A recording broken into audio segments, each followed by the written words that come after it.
বিধাননগরে বেআইনি হোর্ডিং খুলতে নির্দেশ দিয়েছিল হাইকোর্ট, সেই মতো কাজও শুরু হয়েছে। কাজ শুরু হলো হোর্ডিং খোলার। বেলেঘাটা অটো স্ট্যান্ড থেকে হোর্ডিং খোলার কাজ শুরু হলো। 20 ডিসেম্বর বিস্তারিত রিপোর্ট জমা দিতে হবে হাইকোর্টে। হাইকোর্টের তরফ থেকে এই নির্দেশ দেওয়া হয়েছিল যাতে বেলেঘাটা অটো স্ট্যান্ডে সেখানে হোর্ডিং খোলার কাজ শুরু হয় এবং বিধাননগরে বেআইনিভাবে সেই হোর্ডিং লাগানো হয়েছিল এমনটাই কিন্তু অভিযোগ করে হাইকোর্টের দ্বারস্থ হওয়া হয়েছিল এবং যার কারণেই এবার হাইকোর্টের তরফ থেকে এই নির্দেশ দেওয়া হলো। সেই নির্দেশ মতোই শুরু হয়েছে হোর্ডিং খোলার কাজ।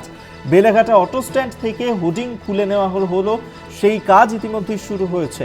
শাকিল মুস্তাক আমাদের সঙ্গে টেলিফোনে রয়েছেন প্রতিনিধি, আরো বিস্তারিত জানবো। শাকিল, ঠিক কাদের বিরুদ্ধে অভিযোগ উঠেছিল যেভাবে এই বেআইনিভাবে হোর্ডিং লাগানো হয়েছিল, সেক্ষেত্রে হাইকোর্টের নির্দেশের পর আজ থেকে সেই হোর্ডিং খোলারও কাজ শুরু হলো?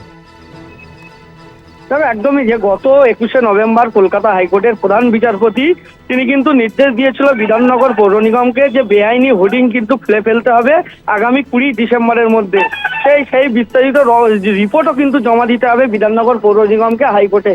সেই মর্মেই কিন্তু বিধাননগরের মেয়র তিনি বলেছিলেন যে অর্ডার হাতে পাওয়ার পরেই কিন্তু হোর্ডিং খুলে ফেলা হবে, এমনটাই কিন্তু তিনি বলেছিলেন, জানিয়েছিলেন।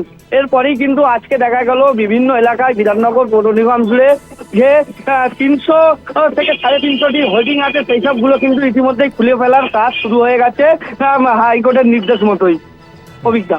ধন্যবাদ তোমায় শাকিল মুস্তাক, আমাদের সঙ্গে টেলিফোনে ছিলেন প্রতিনিধি।